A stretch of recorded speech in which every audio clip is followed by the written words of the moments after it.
வணக்கம் நண்பர்களே, நம் சமையல் அறையில் இன்னைக்கு சிக்கன் விந்தலு எப்படி செய்யறதுன்னு பார்க்க போகிறோம். இந்த விந்தலு கறி ரெசிபி கோவாவோட ட்ரெடிஷ்னல் டிஷ்ஷஸில் ஒன்றா பார்க்கப்படுது. கோவா மக்கள் இந்த ரெசிபியை சிக்கன், மட்டன், போர்க் இந்த மாதிரி பல வகையான மீட் ஐட்டம்ஸ் கூட சேர்த்து பண்ணுவாங்க.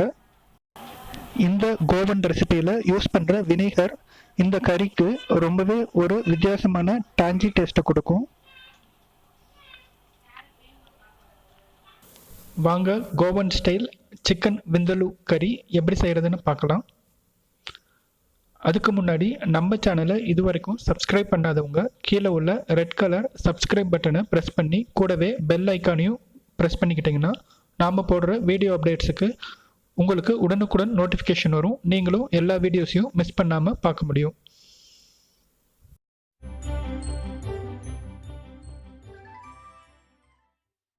சிக்கன் விந்தலு செய்யறதுக்கு நம்ம விந்தலு மசாலா ஃபர்ஸ்ட் அரைச்சி எடுத்துக்க போகிறோம். இதுக்கு தேவையான பொருட்கள் என்னன்னு பார்க்கலாம். இந்த லிஸ்ட்டை நான் கீழே டிஸ்கிரிப்ஷன் பாக்ஸ்லையும் கொடுத்துருக்கேன். விந்தலு மசாலா அரைக்க தேவையான பொருட்களாக 2 டேபிள் ஸ்பூன் அளவுக்கு மல்லி விதை எடுத்திருக்கேன், 8 லவங்கப்பூ, 1 கொத்து கருவேப்பில்லை, 4 முதல் 5 காஞ்ச வரமிளகாய், 3 முதல் 4 பட்டை துண்டு, 2 பீஸ் சின்ன சைஸ் இஞ்சி எடுத்திருக்கேன், 8 பல்லு பூண்டு, 1 டேபிள் ஸ்பூன் அளவுக்கு கடுகு எடுத்திருக்கேன், 1 டேபிள் ஸ்பூன் அளவுக்கு சீரகம், 1 டேபிள் ஸ்பூன் அளவுக்கு மிளகு, அப்புறம் 1 ஸ்டார் அனீஸ். இந்த மசாலா கூட சேர்த்து அரைக்கிறதுக்கு 2 டேபிள் ஸ்பூன் அளவுக்கு வினிகரும் 2 டேபிள் ஸ்பூன் அளவுக்கு புளி பேஸ்ட்டும் எடுத்திருக்கு. இந்த வினிகர் நான் நார்மலாக மார்க்கெட்டில் கிடைக்கிற வினிகர், பிளைன் வினிகர் தான் எடுத்திருக்கேன். கூடவே ஒரு பெரிய சைஸ் எலுமிச்சம்பழம் சைஸுக்கு புளி ஊற வச்சுருக்கேன். இதில் இருந்து நம்ம பேஸ்ட் எடுத்துக்கலாம். இப்போது மசாலா அரைக்கிறதுக்கு நம்ம இந்த மசாலா பொருட்களை எல்லாம் ட்ரை ரோஸ்ட் பண்ணிக்கலாம். ஒரு கடாயில் எண்ணெய் சேர்க்காம எல்லா மசாலா பொருட்களையும் போட்டு நல்லா பொன்னிறமாக வர வரைக்கும் வறுத்து எடுக்க போகிறோம்.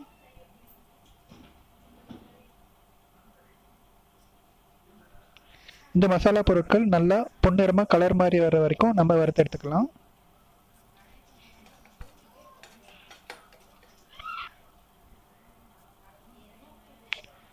இப்போ எல்லாம் வறுத்தாச்சு, நல்ல கலர் மாதிரி வந்திருக்கு. மசாலா பொருட்கள் நல்லா ட்ரை ரோஸ்ட் ஆகி வந்துடுச்சு. இப்போ இதை நம்ம ஸ்டவ்வில் இருந்து இறக்கி ஆறுற வரைக்கும் வெயிட் பண்ணலாம். இந்த மசாலா பொருட்கள் ஆறுனதும் ஒரு பிளெண்டரில் எடுத்துக்கலாம். இது கூட 2 டேபிள் ஸ்பூன் வினிகர் சேர்த்துக்க போகிறோம்.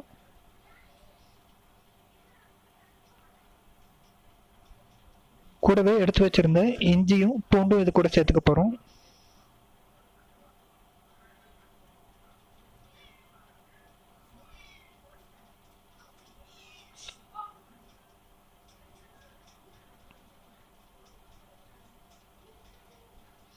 இது கூட நம்ம எடுத்து வச்சிருந்த 2 டேபிள் ஸ்பூன் புளி பேஸ்ட் சேர்த்துக்க போகிறோம். இதை நம்ம இப்போ ஃபைன் பேஸ்ட்டாக அரைச்சி எடுத்துக்க போகிறோம்.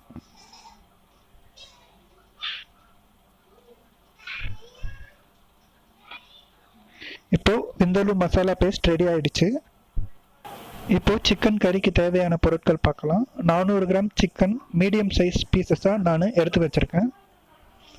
கூடவே 2 பெரிய வெங்காயம் சின்ன சின்ன பீஸாக சாப் பண்ணி வச்சுருக்கேன். ஒரு பெரிய சைஸ் தக்காளி சின்ன சின்ன பீஸாக சாப் பண்ணி வச்சுருக்கேன்.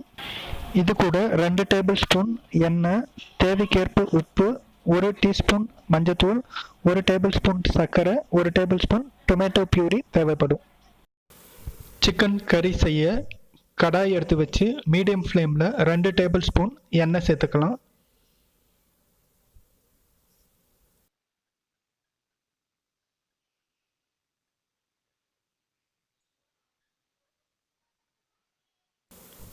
எண்ணெய் சூடாகி வந்ததும் இதில் நறுக்கி வச்சுருந்த பெரிய வெங்காயம் சேர்த்துக்கலாம்.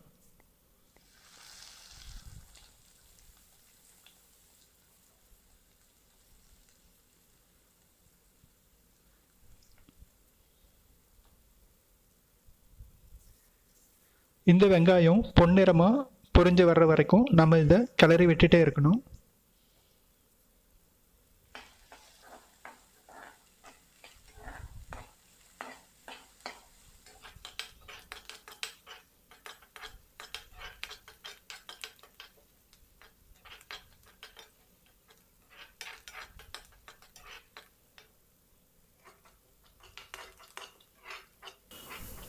வெங்காயம் நல்லா பொன்னிறமாக கலர் மாதிரி வந்துட்டுருக்கு. இப்போது இது கூட நறுக்கி வச்சுருந்த தக்காளி சேர்த்துக்கலாம்.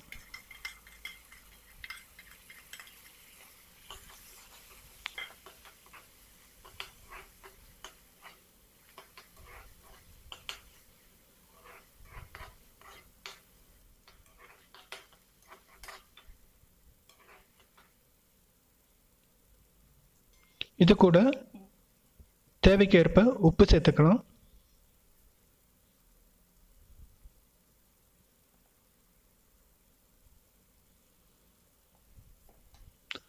உப்பு சேர்த்து தக்காளி நல்லா மசிஞ்சு வர்ற வரைக்கும் இதை கிளறி விட்டுட்டே இருக்கணும்.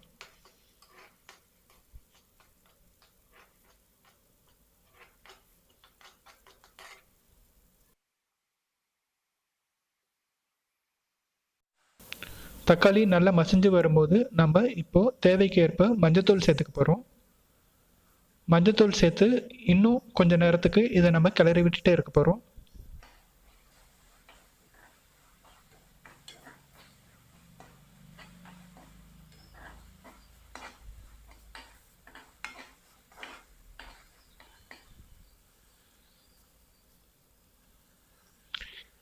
இப்போது தக்காளி நல்லா மசிஞ்சு சாஃப்டாகி வந்துட்டுருக்கு. இது கூட நம்ம எடுத்து வச்சிருந்த சிக்கன் பீஸை சேர்த்துக்கலாம். சிக்கன் பீஸஸ் சேர்த்து நல்லா கிளறி விட்டுக்கலாம்.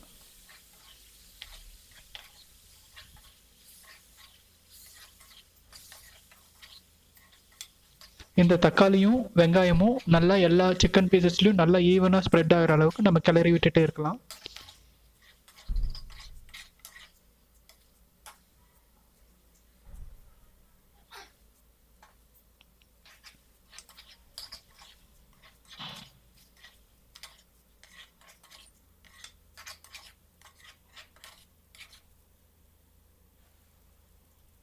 இது கூட இப்போது நம்ம 1.5 ஸ்பூன் அளவுக்கு தக்காளி பியூரே சேர்த்துக்க போகிறோம். இந்த டொமேட்டோ பியூரியும் விந்தலு மசாலாவில் சேர்த்த வினிகரும் தான் இந்த டிஷ்ஷுக்கு டாஞ்சினஸை கொடுக்கும்.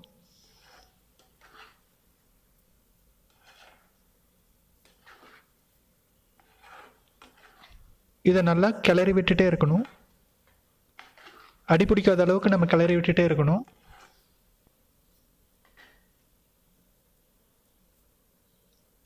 இப்போ ஒரு கொதி வந்ததும் 1/2 கிளாஸ் அளவுக்கு இது கூட நம்ம தண்ணி சேர்த்துக்கலாம். தண்ணி சேர்த்து ஒரு 4 முதல் 5 நிமிஷம் ஹை ஃப்ளேமில் இதை நம்ம குக் பண்ண போகிறோம்.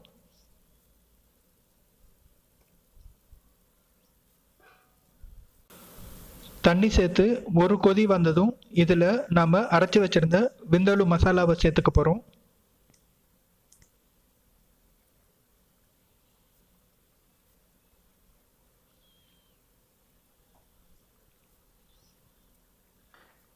விந்தலு மசாலா எல்லா பக்கமும் ஈவனாக ஸ்ப்ரெட் ஆகிற அளவுக்கு நம்ம இதை கிளறி விட்டுட்டே இருக்கலாம். இதை நல்லா கிளறி விட்டு 20 நிமிஷம் அளவு வரைக்கும் நம்ம இதை மூடி வச்சு குக் பண்ண போகிறோம்.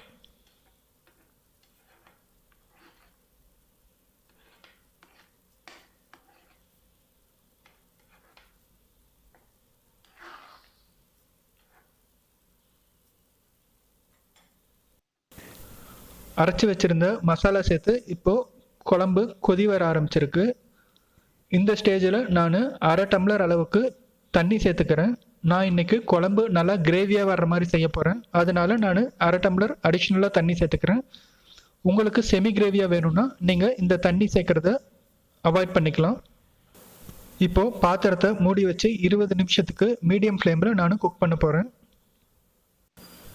இப்போ 20 நிமிஷம் ஆயிடுச்சு. நம்ம சிக்கன் கறி எப்படி வந்திருக்குன்னு ஓப்பன் பண்ணி பார்க்கலாம். மசாலா ரா ஃப்ளேவர்லாம் போய் கிரேவியும் நல்லா திக்காகி வந்திருக்கு.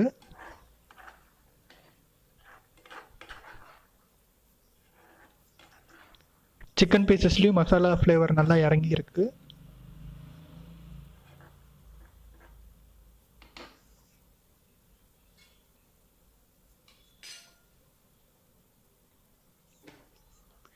இந்த கிரேவி கூட இப்போ நம்ம 1 டேபிள் ஸ்பூன் அளவுக்கு சர்க்கரை சேர்த்துக்க போகிறோம். விந்தலூ மசாலாவில் சேர்த்துருக்க புளிப்புத்தன்மை நியூட்ரலைஸ் பண்ணுறதுக்காக நம்ம இந்த சுகர் சேர்த்துக்க போகிறோம். சுகர் சேர்த்து இன்னும் ஒரு 2 மினிட்ஸ் அடுப்புலேயே வச்சு கிளறி விட்டு இதை நம்ம ஸ்டவ்வில் இருந்து இறக்கிடலாம்.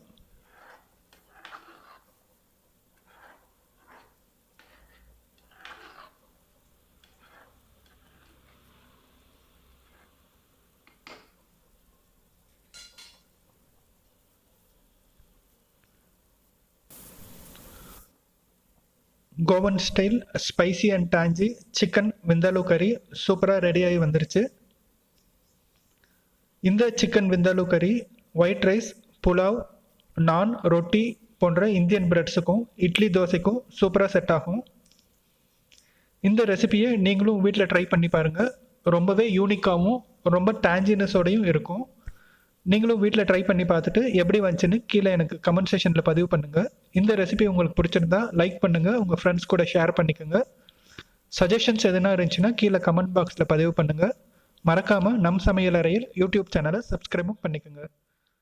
தேங்க்யூ ஃபார் வாட்சிங்.